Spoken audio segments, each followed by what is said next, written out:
Siendo que la sabiduría es tan importante que el dinero, una vez yo le pregunté a Dios, oh Dios, ¿por qué dices que es más importante la sabiduría que el dinero? Porque la mayor parte de la gente diría, bueno, yo prefiero 1000 veces tener dinero que sabiduría. Y la respuesta la vamos a encontrar a través del desarrollo de esta conferencia, porque les voy a dar un adelanto. Si tú tienes dinero y no tienes sabiduría, el dinero que tienes lo vas a malgastar. Lo vas a usar en cosas y en vanidades ilusorias que se convierten en una maldición para tu vida. Escúchame muy bien. Personas que tienen dinero y no saben cómo usarlo, el dinero se convierte en una maldición para sus vidas. Pero si tú tienes sabiduría antes de tener dinero, cuando tengas dinero vas a saber cómo usarlo, dónde usarlo y a qué horas usarlo. Entonces, cuando nosotros tenemos sabiduría, antes que tener una carrera, antes que tener dinero, antes que casarnos, comenzamos a tener la capacidad de saber usar lo que Dios nos ha dado. La sabiduría tiene una definición que es la siguiente a los que la quieran apuntar. La sabiduría se puede definir como la capacidad o la habilidad para poder entender y discernir qué hacer, cómo hacerlo y cuándo hacerlo. Es la capacidad para poder entender y discernir qué hacer, cómo hacerlo y cuándo hacerlo. También podríamos decir que la sabiduría es la capacidad para saber aplicar el conocimiento. El conocimiento nos lo da la Biblia. Y muchos que me escuchan ya saben que dice la Biblia en Efesios 5, maridos, amen a vuestras mujeres. Eso dice la Biblia, ¿verdad? Y todos los varones dicen, amén, amén, amén. Sin embargo, si yo tengo ese conocimiento nada más intelectual y en mi casa yo no soy una persona caballerosa con mi esposa, una persona que la respeta, una persona que tiene consideraciones con ella, una persona a la cual yo tengo que tratar como un vaso más frágil, si yo no pongo en práctica lo que yo conozco, no puedo tener sabiduría. La sabiduría entra a mi vida cuando practico lo que yo sé. Porque hay muchos de ustedes que conocen mucho de la Biblia tal vez, o mucho de teología, o que nos están escuchando por televisión, sin embargo, no viven lo que conocen. Dicen una cosa y hacen otra cosa. Y ahí es cuando la personalidad se comienza a desintegrar. Cuando nosotros decimos una cosa y hacemos otra cosa, nuestra mente se comienza a dividir. En la psicología se le llama esquizofrenia, que significa mente dividida. Antes de que se definiera la esquizofrenia, en Santiago capítulo 1, la Biblia decía hace 2000 años, el hombre de doble alma, se tradujo el hombre de doble ánimo. La palabra griega es nepesh, que es alma, es inconstante en todos sus caminos.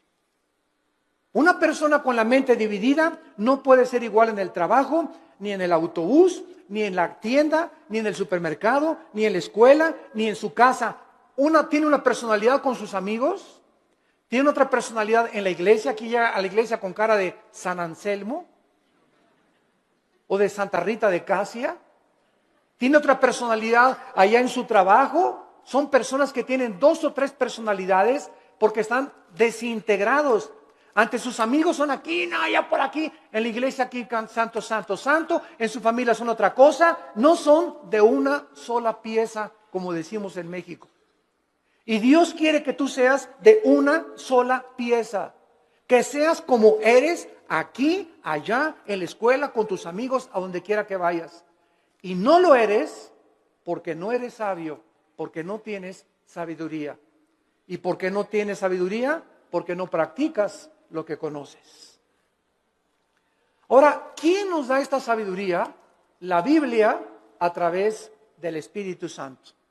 Porque la sabiduría no es amontonar conocimiento, como dicen en este mundo, esa persona es muy sabia, ganó el premio Nobel de Medicina. ganó el premio Nobel de literatura y se les consideran, o el científico Stephen Hawking en Inglaterra, que es el científico más grande ateo del mundo, lo considera una persona sabia. ¿A qué le llaman sabia a la gente? A los que tienen mucho conocimiento en determinado área académica. Pero la sabiduría de Dios es la capacidad para vivir, para ser papá, para educar a los hijos, para saber cómo educar a mi esposa, para tratar con el problema de mi hijo, para tratar con el problema de mi hija, para resolver los problemas en mi trabajo. Esta capacidad para resolver problemas en la Biblia se llama sabiduría. Porque hay mucha gente muy inteligente, con mucho conocimiento, sin que sepa cómo vivir. La persona que posee la sabiduría sabe distinguir entre el bien y entre el mal. Manifiesta una conducta responsable, sabe cómo actuar en diversas circunstancias, sabe cómo vestirse en diferentes circunstancias, sabe cómo usar el dinero y sabe cómo dirigir o gobernar una nación, una familia, una empresa y una iglesia. La sabiduría le da la capacidad a los gobernantes de tener un rumbo adecuado en la nación. ¿Qué es lo que vemos ahorita en el mundo? Un mundo de naciones, más de 200 naciones, con gobernantes, la mayoría sin sabiduría. La mayor parte de ellos ya, ¿verdad?, con problemas mentales muy fuertes, posicionados solamente en gobernar, en controlar el pueblo, en controlar a las masas, sin poder ellos beneficiar al pueblo, porque nunca descubrieron que el gobierno es para bendecir a los demás y no a su propio imperio. En Job, el libro de Job, capítulo 28, versículo 28, dice la Biblia: he aquí el temor del Señor es la sabiduría y el apartarse del mal la inteligencia. ¿Qué es lo que hace a una persona sabia? Temer a Dios. ¿Qué significa temer a Dios? ¿Tenerle miedo? No. Tenerle miedo a Dios te aleja de Dios, y tener temor de Dios te acerca a Él. Esa es la diferencia entre el temor de Dios y tenerle miedo a Dios. No lo confundan. No es igual la gimnasia que la magnesia. Cuando yo tengo temor de Dios, vengo a Dios y respeto a mi esposa, respeto mis finanzas, pago mis impuestos, trato de tener una conducta responsable. ¿Por qué? Porque tengo el temor de Dios en mi corazón. Muchos de ustedes hacen lo que hacen porque no tienen temor de Dios. Muchos de ustedes, cuando nadie los ve, cuando están jóvenes, se besan, se abrazan, abusan de las caricias y se dicen cristianos. ¿Por qué lo hacen? Porque no tienen temor de Dios. Muchos varones viajan y cuando se meten a un hotel, no está la esposa, no hay nadie, alquilan una película pornográfica. ¿Por qué lo hacen? Porque creen que nadie los ve. Pero cuando tú tienes conciencia de que Dios te ve, no harías las cosas que tú haces si tuvieras el temor de Dios. Esta es la razón por la cual Salomón, regresamos ahora a nuestro pasaje, estaba preocupado por ser un rey sabio. Era joven, acababa de consolidar su poder, acababa de sofocar una rebelión interna de gobierno de su hermano Adonías, eliminando a sus enemigos. Y la nación de Israel se encontraba ahora perfectamente unificada por un liderazgo que era él, y había paz por todos lados. Su padre David acababa de morir y él estaba ahora sentado en el trono. Y Salomón, cuando está sentado en el trono, sintiendo su inmadurez, su incapacidad y su falta de experiencia, le pide a Dios sabiduría para poder discernir y poder gobernar a un pueblo tan grande. ¿Qué es lo que nosotros debemos hacer también cuando muchos de ustedes, jóvenes que me escuchan, se casan a los 23 años? Te casas, chamaca, a los 18 años, tal vez porque te embarazaste antes, o te casas a los 20 años de edad. Dices, ¿verdad? Dios mío, tengo 23 años y estoy casado. Y ahora tengo que trabajar y voy a tener que tener sabiduría para educar a mi esposa, para saber qué empleo poder tener, para saber cómo educar a mis hijos. Dios mío, reconozco mi incapacidad. Señor, reconozco mi inmadurez. Oh Dios mío, ayúdame. Y cuando nosotros tenemos esa actitud de reconocer, Padre, ahora mi negocio creció, las iglesias crecieron, ahora tengo más hijos. Señor, no sé cómo manejar esto. Para eso está Dios, para darnos la sabiduría, la capacidad de saber qué hacer. Y no hablarle a Walter Mercado, ni a la doctora Corazón, ni al psiquiatra, ni al psicólogo, sino consultar en su palabra. Aquí en la Biblia se encuentran los consejos de la sabiduría y de la inteligencia. Esto es lo que Salomón adquirió cuando se sentó. Y vamos ahora a darle lectura al primer capítulo del primer libro de los Reyes, capítulo 3. Y vamos a ver en primer lugar algunas cosas que nos comienzan a vislumbrar el corazón de Salomón antes de entrar en el tema principal de la conferencia. Veamos en primer lugar en el versículo 1 el compromiso político y diplomático que Salomón comenzó a ejercer. Salomón hizo parentesco con Faraón, rey de Egipto, pues tomó la hija de Faraón y la trajo a la ciudad de David. Entre tanto que acababa de edificar su casa y la casa de Jehová y los muros de Jerusalén alrededor. Salomón, entrando a su reinado, inmediatamente supo que necesitaba a Egipto, que necesitaba a Siria, que necesitaba a Jordania, que las naciones de alrededor eran importantes para poder tener una buena relación política y diplomática. No quería la guerra. Entonces Salomón, en aquel tiempo, los países hacían alianzas dando a la hija del rey al hijo del otro rey o al rey mismo. Entonces los matrimonios en tiempos de Salomón eran por compromiso político. No necesariamente Salomón se enamoró de la hija de Faraón, tal vez ni la conoció, sino simplemente al ser la hija de Faraón de Egipto y casarse con Salomón, rey de Israel, Egipto e Israel hacían una unidad, hacían un compromiso a través del matrimonio. Es lo que significa la palabra hebrea parentesco en el versículo 1. No veo que muchos tengan sus Biblias en esta mañana. Trajeron el Calimán. La palabra parentesco es la palabra chatán en el hebreo. Chatán, que significa compromiso a través de un matrimonio político. Es la palabra que usaban para poder llevar a cabo los matrimonios políticos. Muy bien. Sin embargo, cuando Salomón adquiere el compromiso por política y diplomacia con la hija del faraón, Salomón estaba violando una ley que dice en el libro de Deuteronomio, capítulo 17, versículo 14. Deuteronomio 17, 14, que Dios había dado en el monte Sinaí a Moisés para los gobernantes. Dice Deuteronomio 17, versículo 14, cuando hayas entrado en la tierra que Jehová tu Dios te da, y tomes posesión de ella y la habites, y digas, pondré un rey sobre mí, como todas las naciones que están en mis alrededores, ciertamente pondrás por rey sobre ti al que Jehová Dios escogiere. De entre tus hermanos pondrás rey sobre ti.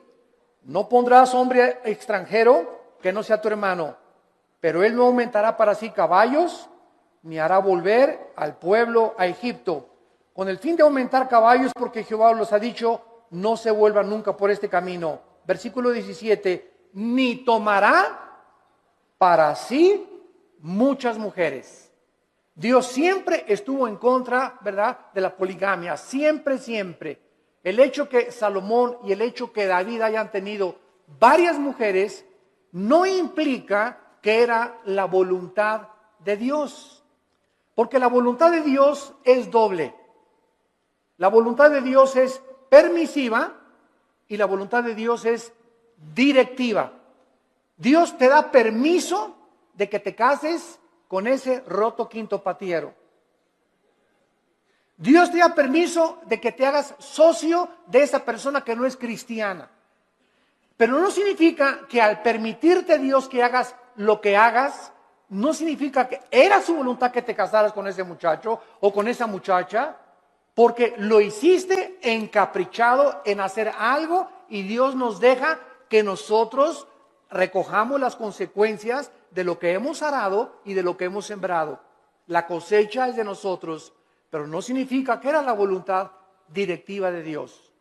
La voluntad directiva de Dios es: yo tengo para ti una mujer que te va a ser fiel, que va a ser la mujer de tus hijos. Espera el tiempo en que yo te la traiga. Si tú te impacientas, te casas con la equivocada y te va como infierno. Y después cuando te cases, pues es que Dios, si hubiera querido, hubiera impedido que me casara con Chencho.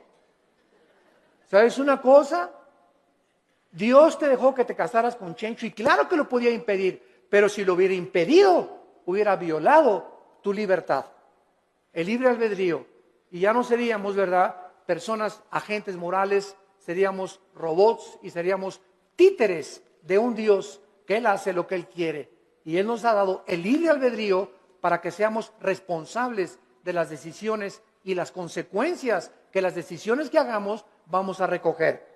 Vamos a ver después cómo acabó Salomón precisamente por estas decisiones equivocadas que llevó a hacer. En segundo lugar, dice el versículo 2 que hasta entonces, o sea, hasta el tiempo de Salomón, el pueblo sacrificaba en los lugares altos, donde regularmente los paganos hacían los sacrificios. Y Dios nunca quiso que Israel sacrificara en los lugares altos, pero hasta que Salomón acabó el templo y se ofrecieron sacrificios en el lugar donde Dios quiso que se ofrecieran, Dios permitió que se llevaran a cabo sacrificios en los lugares altos. Dice el versículo 2, porque no había casa edificada al nombre de Jehová hasta aquellos tiempos. Salomón tenía una capacidad, en segundo lugar, como constructor. Si ustedes leen todo el primer libro de Reyes, es increíble la arquitectura, la hermosura de la decoración del templo de Salomón, de los cuadros que mandó traer. Tenía 12, su trono tenía leones de oro en las escaleras. Su trono donde Salomón se sentaba era de oro puro. Nunca ha habido, nunca en la historia, ni Bill Gates, ni el señor Slim, ni los Kennedy, ni los Rothschild, ni ningún millonario ha tenido el dinero que ha tenido y las riquezas del rey Salomón. Pero al mismo tiempo que Salomón ha tenido las riquezas inimaginables que cualquier persona haya podido alcanzar, ni los árabes tampoco, ni los sheiks en Arabia, Salomón al mismo tiempo, vamos a ver, era el hombre más sabio de toda la historia que ha existido. El hombre más sabio, imagínense, tenía millones de billones de riquezas y al mismo tiempo tenía la sabiduría que al final de su vida la hizo a un lado y pues ya es otro cantar, ¿verdad? Él se aparta de Dios, apostata y después regresa a Dios y escribe el libro de Eclesiastés, que es el compendio de sabiduría después de Proverbios más grande de toda la Biblia, el libro de Eclesiastés. Muy bien, ahora sí, vayamos a comenzar a analizar esta oración que Salomón, consciente de su inmadurez, comienza a hacerle a Dios.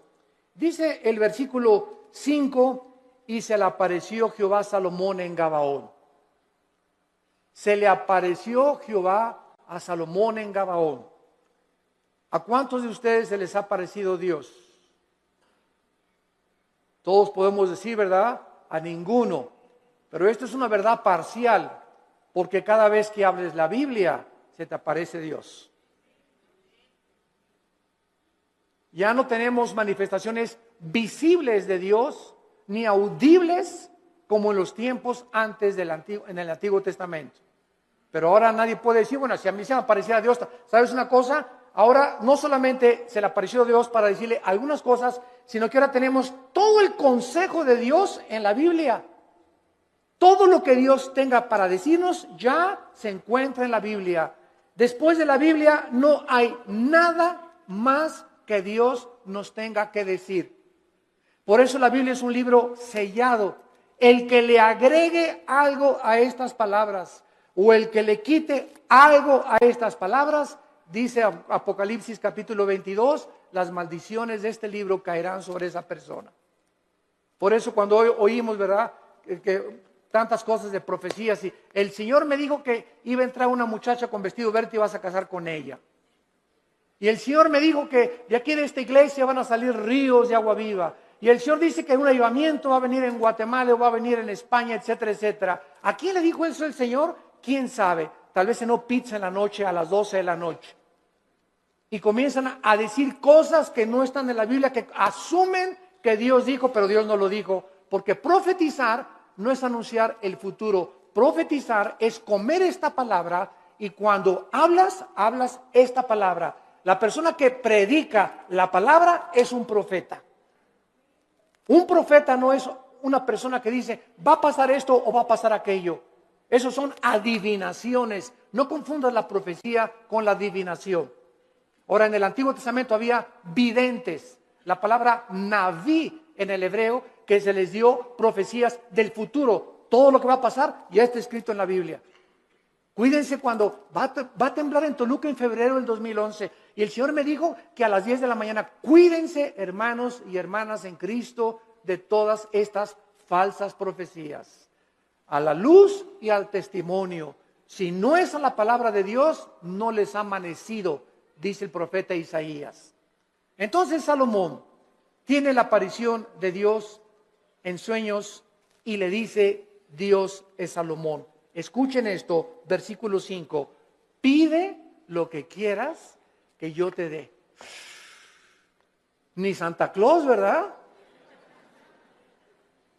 Ni Aladino y la lámpara maravillosa, cuando el genio se aparecía y le decía a Aladino, no, pídeme lo que quieras. Aquí estamos ante el Dios creador de los cielos y de la tierra.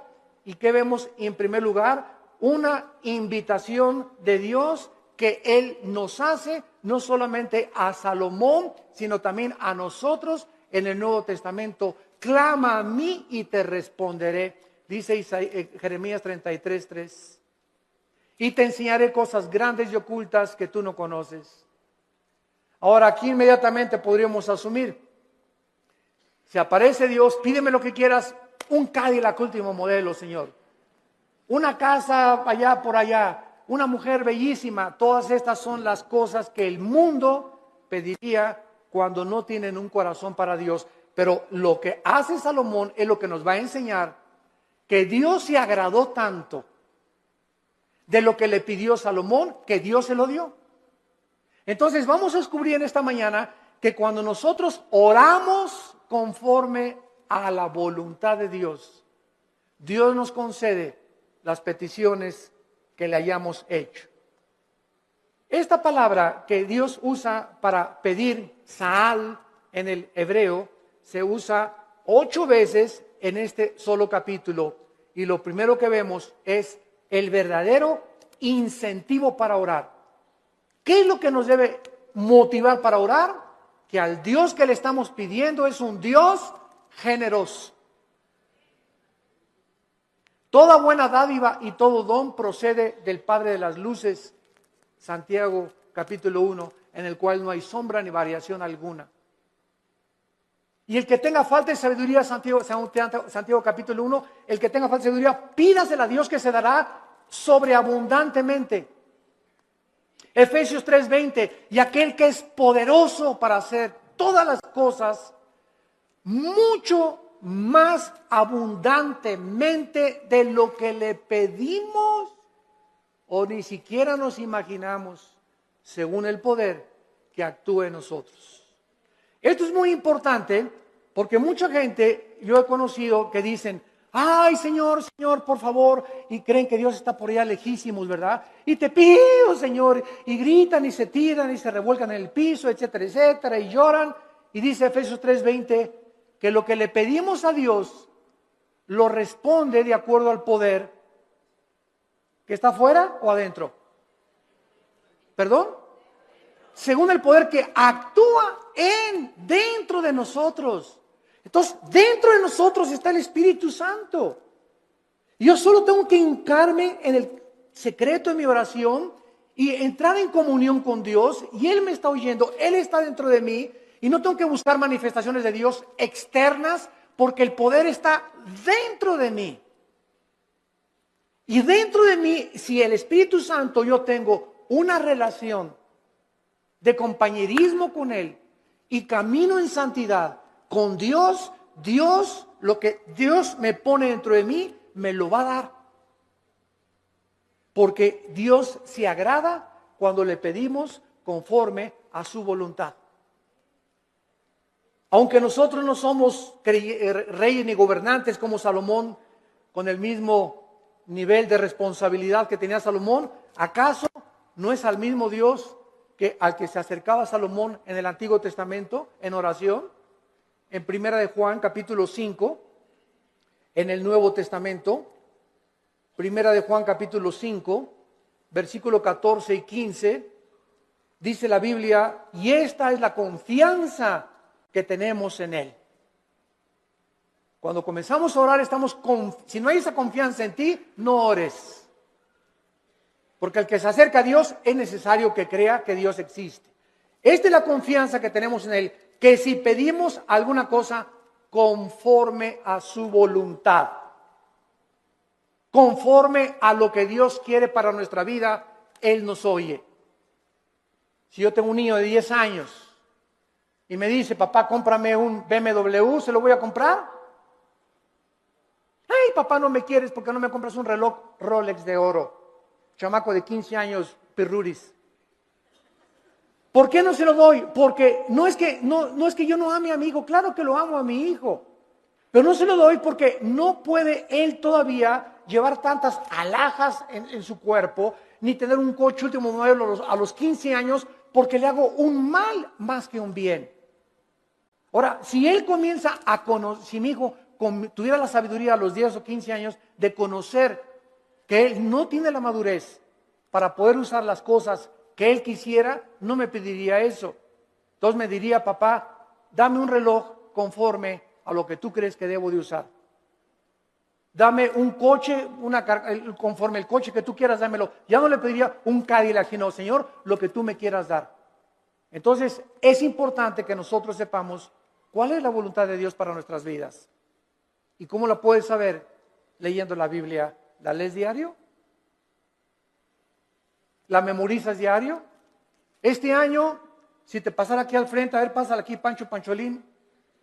¿Cuántos versículos ahorita, dinos de memoria a toda la iglesia, o cuántos capítulos de la Biblia memorizaste en el año 2010? ¿Te sabes el Salmo 23 de Perdis?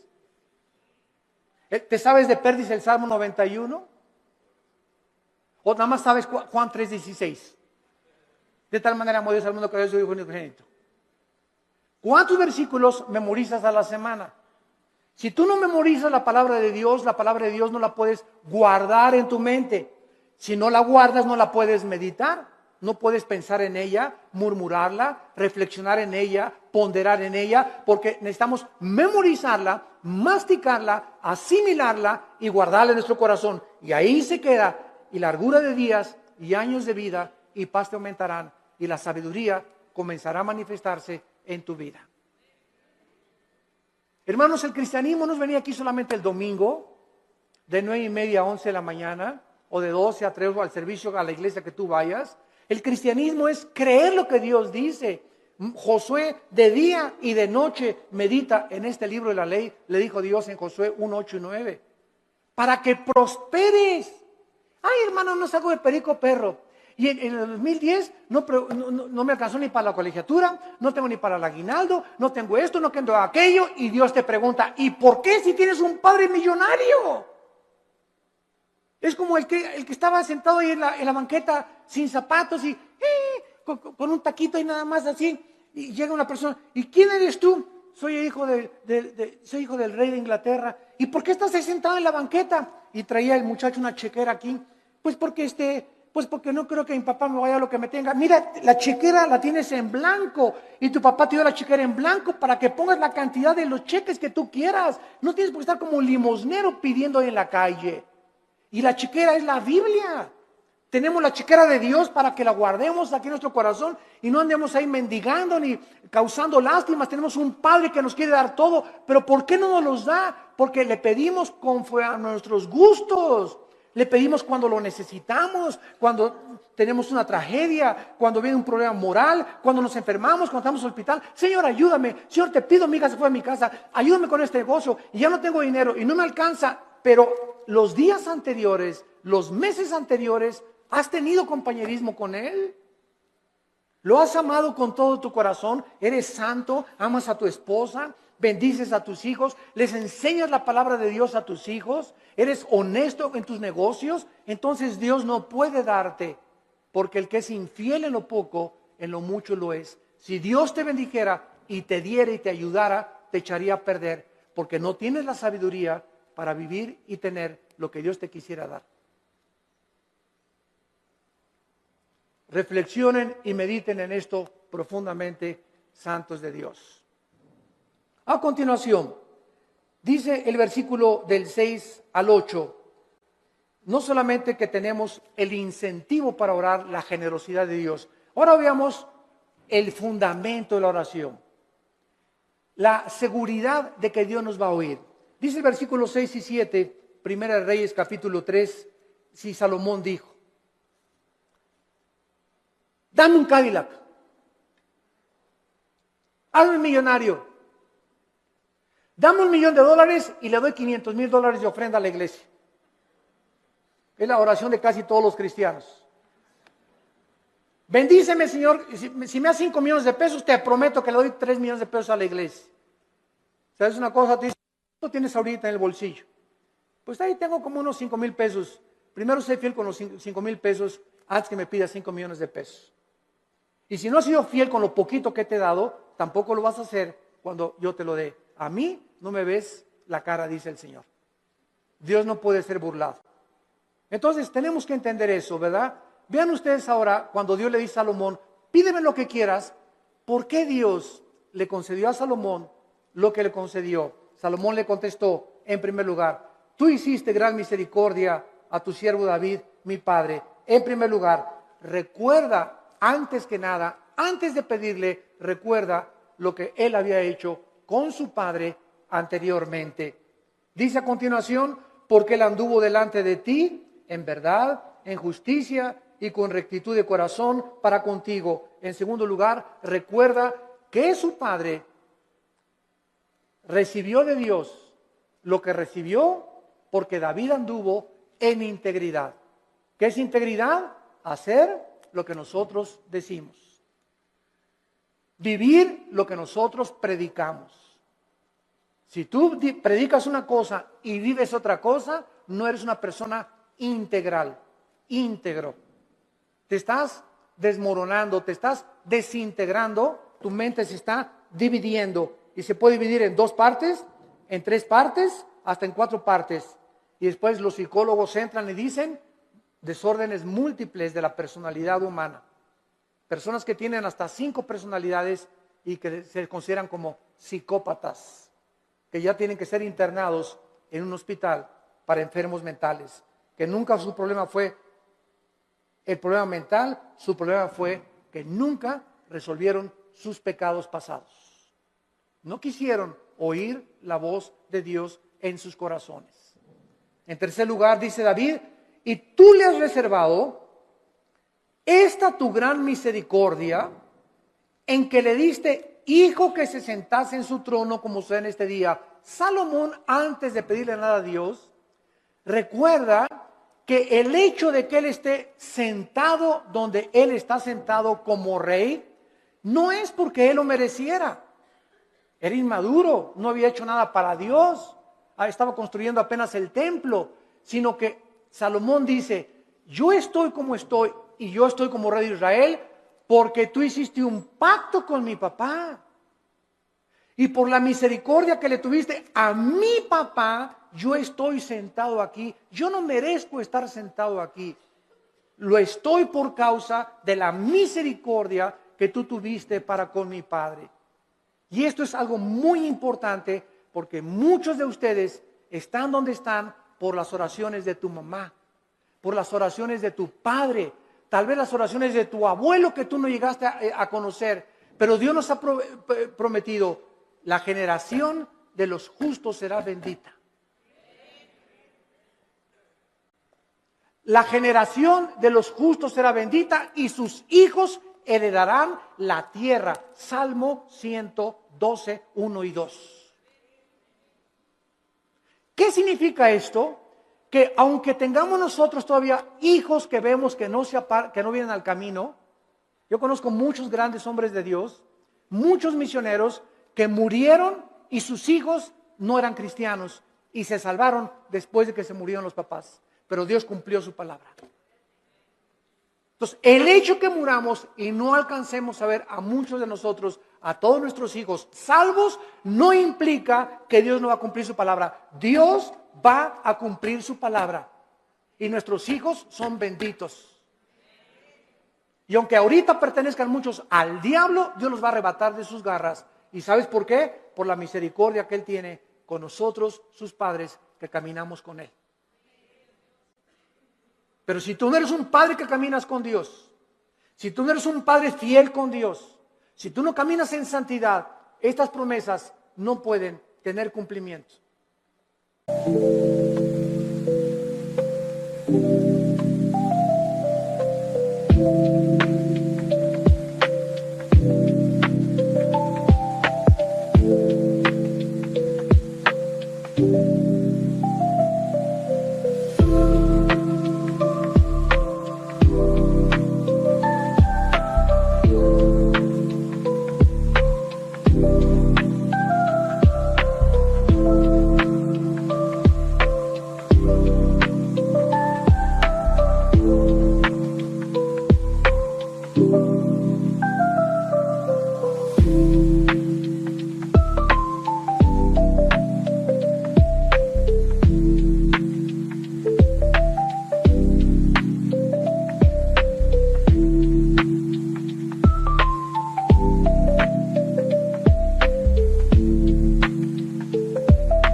La misericordia de Dios es sobre los que le temen y sobre de ellos hará conocer sus pactos. Y vemos enseguida cuando le dice Dios, cuando le dice Salomón en el versículo 6, finalmente, tú le has reservado esta misericordia en la que le diste, hijo, que se sentase en su trono, como sucede en este día. Vemos la fidelidad de Dios de una forma maravillosa.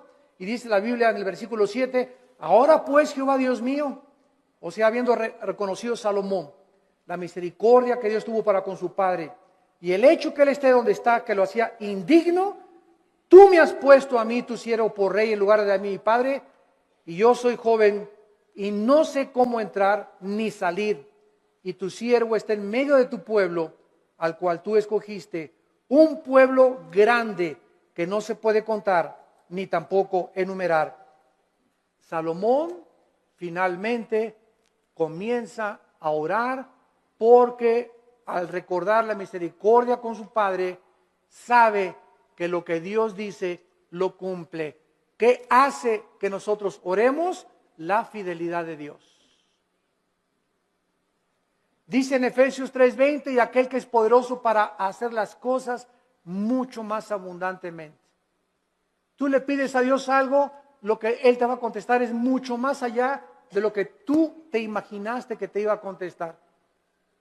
Yo recuerdo, les conté hace algún tiempo, en 1977, 78, yo comencé a entrar al ministerio de tiempo completo.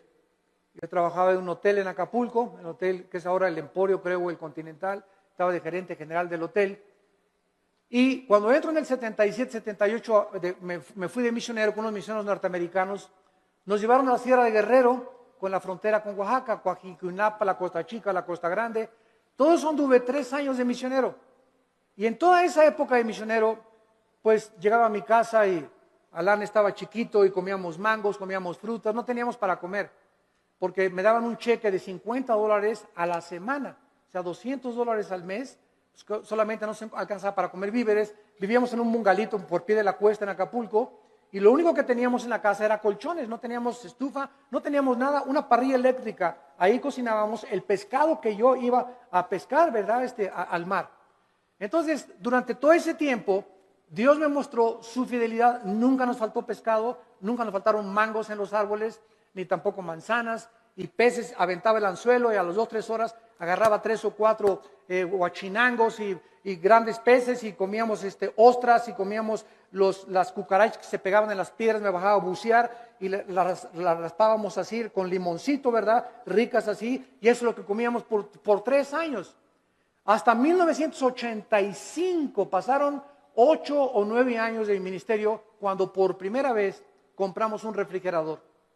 Compré una lavadora de esas que vendían en Salinas y Rocha, de esas que chun chun que hacen así, para acá y para atrás. Las señoras ya saben cuáles son, ¿verdad? Rum, rum, así es, las lavadoras antiguas.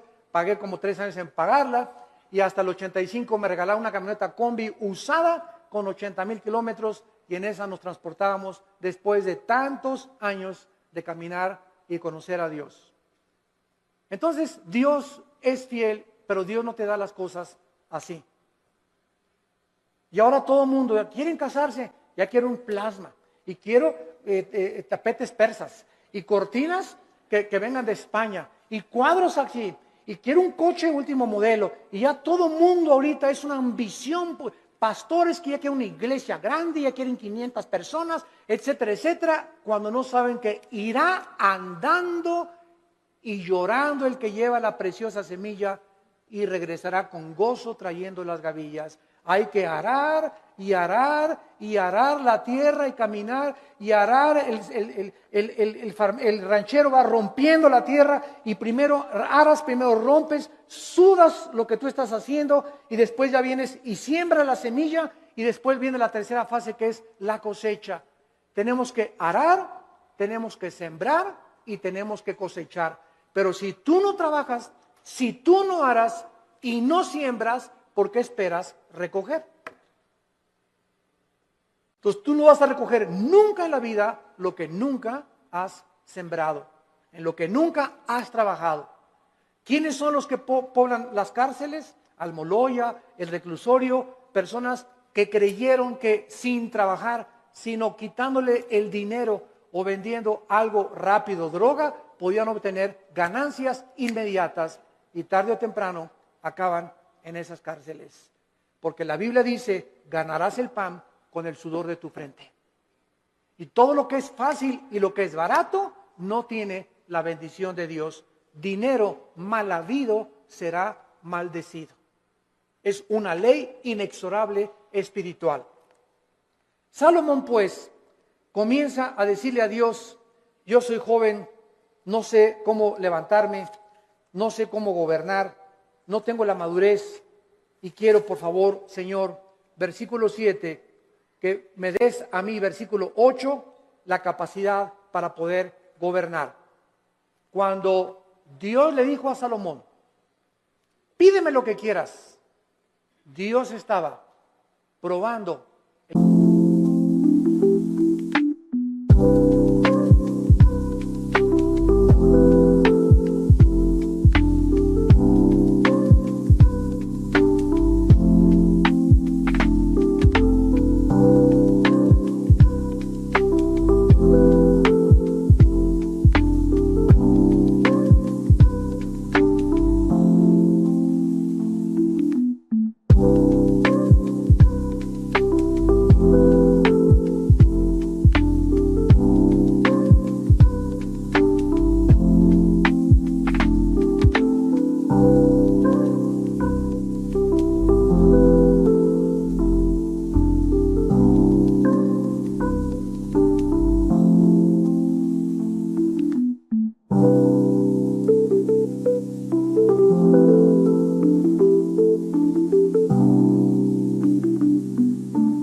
corazón de Salomón.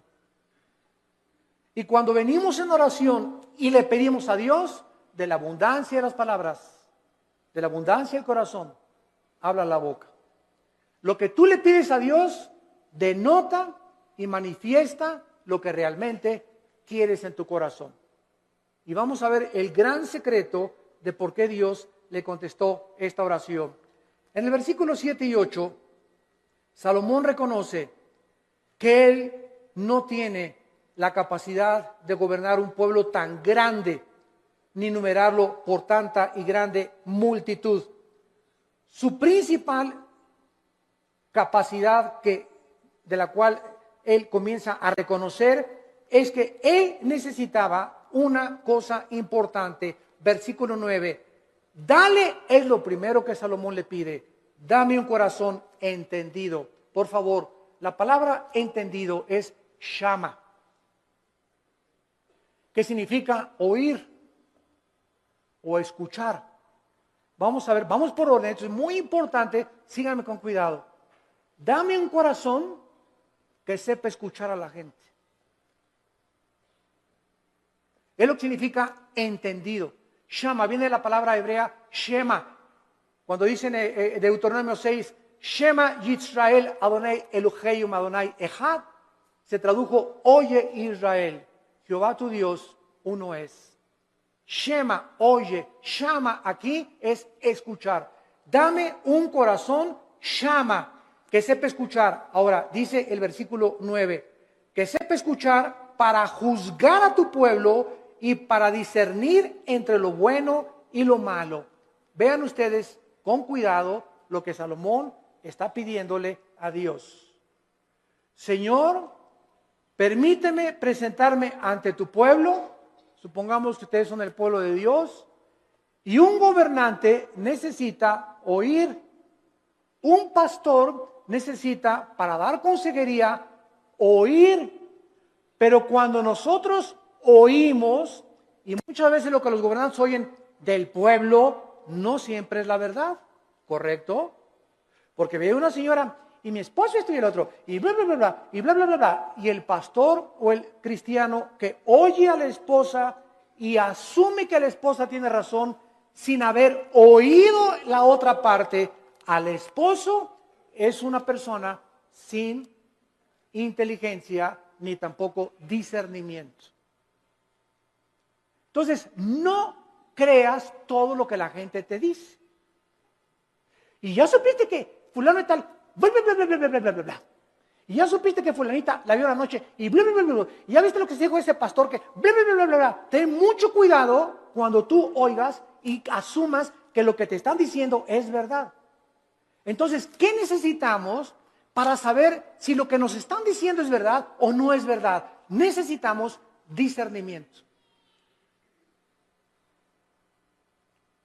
Y el discernimiento es una capacidad que el Espíritu Santo da para poder distinguir entre el bien y entre el mal, entre la mentira y la falsedad, entre lo que es real y lo que no es real. Y esta capacidad no la da ningún libro, ninguna escuela, ningún seminario, la da Dios. A los que han aprendido antes escucharlo a Él. Cuando tú vienes a la Biblia, ¿a quién estás oyendo? A Dios. Y tu contacto con la Biblia es diario, la lees y la memorizas y la guardas y la lees en la mañana y antes de acostarte y estás en contacto con la Biblia. Entonces, al estar oyendo a Dios, automáticamente el Espíritu Santo, la palabra de Dios la convierte en discernimiento. Y tú comienzas a manifestar una capacidad en la vida para que cuando estés escuchando algo tengas el juicio adecuado para juzgar. Hasta nuestros hijos. Llega Pepito, papi, que son mustios los chamacos, ¿verdad? Pegó, y no es cierto que le pegó, sino que él viene así porque él le pegó al otro. Pero son expertos los niños en venir en culpar al otro hermanito antes de que sepan que él fue el culpable y le peguen a él. Entonces viene corriendo y cuando el papá ya sabe, espérame, ya te conozco, mijito, ¿verdad? A ver, ya sé, ¿verdad? Y le hablas al otro hermanito y ya sabes que lo que te quiere es chantajear. Entonces comenzamos, no nos inclinamos porque a Pepito lo quiero mucho, mis sentimientos los crucifico. Quiero hacer justicia con mis hijos y que mis hijos sepan que soy parejo con todos. Cuidado con los consentidos, porque esto no es de Dios. Este fue el problema de José en el Antiguo Testamento cuando su padre Jacobo lo consintió demasiado los hermanos comenzaron a tener la envidia y acabaron vendiéndole a Egipto. Entonces Salomón pide la capacidad de poder juzgar al pueblo. Vean ustedes, y aquí está el centro de toda nuestra conferencia, el motivo principal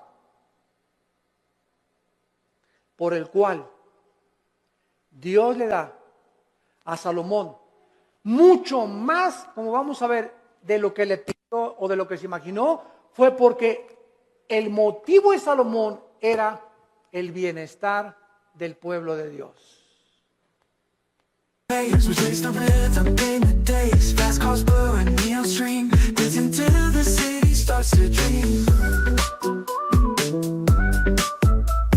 Pulse through the crowd, voices singing loud and proud. Feel the beat, it's in the air. Magic moments everywhere.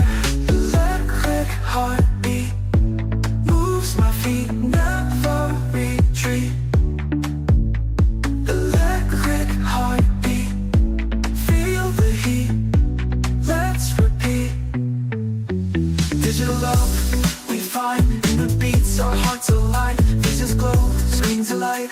And colors of the night, synth waves crash like the sea. Melodies set us free. Unity in the sound. In this world we are found.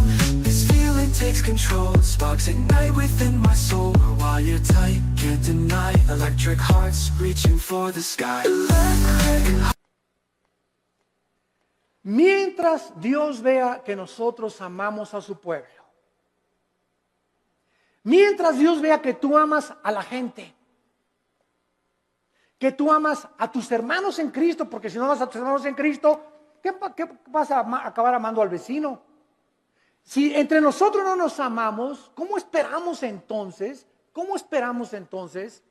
atrevernos a pedirle algo a Dios? Si entre nosotros nos volteamos los cañones unos contra otros y nos atacamos unos a otros, y atacas a ese pastor, y atacas a ese hermano, y a ese coordinador, y ese decán, y ese seguridad afuera que me dijo que no me estacionara aquí. ¿Y tú qué te crees, que no sabes quién soy yo? Y tenemos esa actitud de siempre autoritarismo, y siempre soberbia, y siempre mis intereses, y yo, el rey del yo. ¿Cómo puedes entonces esperar tener sabiduría, inteligencia y discernimiento espiritual? Nunca lo tendrás. Porque Dios quiere que seamos humildes unos con otros, que nos perdonemos unos a otros, que nos aceptemos con todos nuestros defectos, unos a otros, que nos toleremos y nos aguantemos como Cristo nos perdonó y nos soportó en la cruz. Y si Dios me aguantó con todo el costal de barbaridades y de cochinadas y de pecados que yo traía y fueron puestos en la cruz, ahora me dice Dios, ve y tú haz lo mismo con los demás. Ama a mi pueblo, dice el Señor, porque por el amor que os tuviereis, el mundo sabrá que sois mis discípulos. Pero si estamos entre nosotros con celos y envidias y críticas y calumnias y maldiciones y esto y el otro y por aquí y por allá, es un pueblo carnal. Son los que se van a quedar en el desierto, nunca van a entrar a Canaán, nunca tendrán la bendición, nunca tendrán respuesta a sus oraciones, porque nunca quisieron morir a sí mismos. Nunca tendrán sabiduría. Navegarán siempre por diferentes aguas, como veletas en la vida, llevados por todos vientos de doctrina. Nunca tendrán el timón en sus manos, su vida, su barco, nunca tendrá curso, siempre irá donde va el viento. Como veletas, como veleros, sin un motor, sin sabiduría, sin convicciones, porque nunca amaron al pueblo de Dios. Amados, amémonos unos a otros.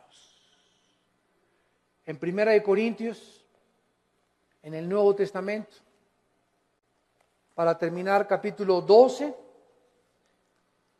¿qué encontramos en Corintios 12, 13 y 14? 3 capítulos dedicados a los dones espirituales. El capítulo 12 pone el cimiento de los dones. El capítulo 14 explica qué son las lenguas. Y el capítulo 14 nos dice claramente, ¿verdad? El 14 nos dice que son las lenguas y el 13 nos dice qué es realmente lo que más le importa a Dios. El amor. Pero vean ustedes en 1 Corintios 12, versículo 4 al 7, la congruencia y la consistencia de la verdad de la Biblia. 1 Corintios 12, 4. Ahora bien, hay diversidad de dones, pero el Espíritu es el mismo. Hay diversidad de ministerios, el Señor es el mismo. Hay diversidad de operaciones, pero Dios que hace todas las cosas, todo es el mismo. Versículo 7, importantísimo. Pero a cada uno, a Pancho, a Carmelita, a Josué, a Pepe, a Carlos, o sea, no hay nadie de los que me están escuchando que sean cristianos que no tenga dones. Todos tenemos dones y miren lo que dice, pero a cada uno le es dada la manifestación del Espíritu para provecho. La palabra provecho es la palabra sumiero en el griego, que significa para el beneficio de los demás. Mis dones no son para mí, son para los demás, para edificarlos a ustedes. Por eso en Corintios 14 Pablo dice, en la iglesia, por favor, no hablen en lenguas. Porque en la iglesia, si se ponen todos a hablar en lenguas, y trae fulano de tal a su mamacita, y el otro trajo al diputado, y el otro trajo un licenciado, y el otro trajo un doctor, y trajo a sus amigos, y entra a una iglesia donde parece un manicomio, y ¿dónde estoy? ¿En el manicure? Van a decir. ¿Qué es esto? Dice 1 Corintios 14, van a decir que están locos. Entonces, en la asamblea, cuando estén todos juntos, si quieren hablar en lenguas, que sea por turno y con intérprete. Y si no hay intérprete, cállate. Y no estés ahí en la iglesia, saca la bazuca con las lenguas de la milicia, ¿verdad? Y la persona que está junto a ti, ¿qué le pasa, verdad? Que denle su chocho. ¿Por qué no hablamos las lenguas? Porque no son para nosotros, son para edificar. Y cuando hablamos todos no estamos edificando a nadie. Tal vez creemos que nosotros mismos, pero no se trata a nosotros, se trata a los demás. Los corintios eran tan carnales, como todavía hay muchas iglesias actualmente que no han entendido el uso de los...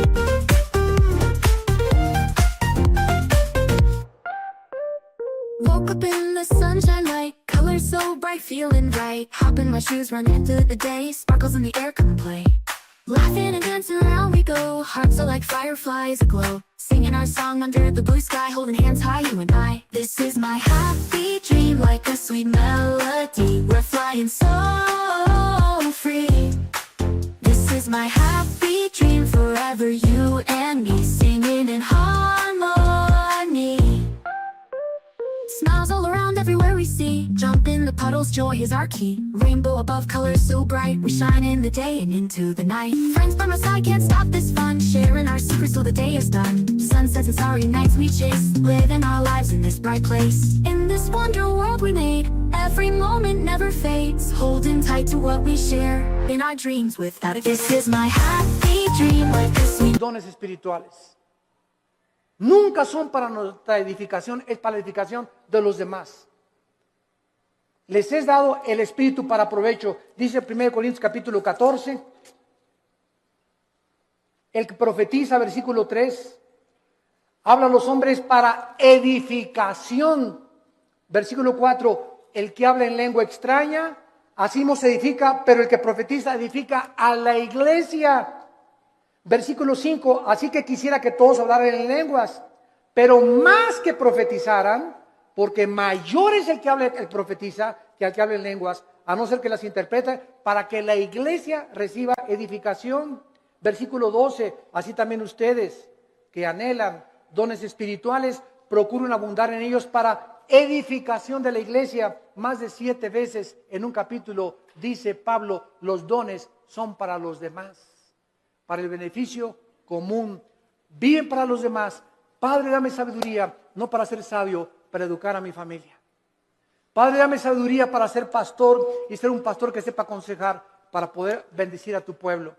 Padre, dame propiedades o dame bienes materiales conforme a ti para edificar a tu pueblo no nos interesa para mí, para edificar a tu pueblo. Cuando nosotros tenemos en el corazón el pueblo de Dios, Dios bendice sobreabundantemente. Porque nadie vive para sí mismo, vivimos para los demás. Y el secreto de la felicidad, como les decía ayer en el desayuno, es vivir para los demás. Ahí se encuentra el secreto de la felicidad. Tu casa es úsala para la gloria de Dios. Tu coche, úsalo para transportar hermanos, úsalo para el reino de Dios. Tu dinero, úsalo para el reino de Dios. Dios no está en contra de que tengas ahorros, ni que tengas dinero, pero no ahorres más de lo debido. No seas más avaro, no tengas más propiedades de las debidas, porque te conviertes en persona avariciosa. Estás guardando ya de más y mañana te vas a petatear. Mañana cuelgas los tenis, como dicen los jóvenes. Mañana partimos tal vez a casa y lo que has hecho, ¿para quién se le quedó cuando se pudo usar para la gloria de Dios? Cuando tenemos ya esa visión, Dios nos comienza a derramar abundantemente todas aquellas cosas que Él anhela, porque Él busca instrumentos a través de los cuales Él pueda canalizar su gracia.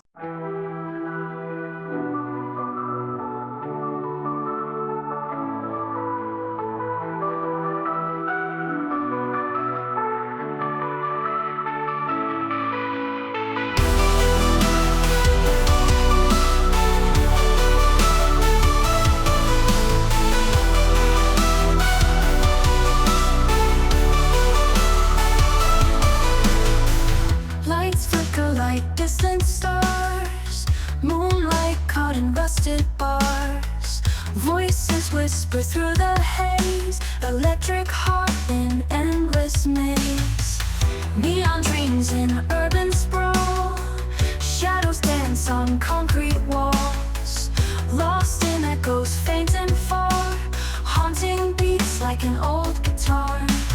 Falling deeper, labyrinthine through the static, thin and fine.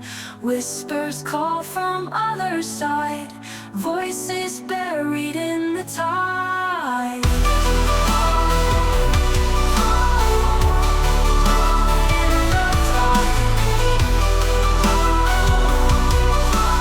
Voices buried in the tide.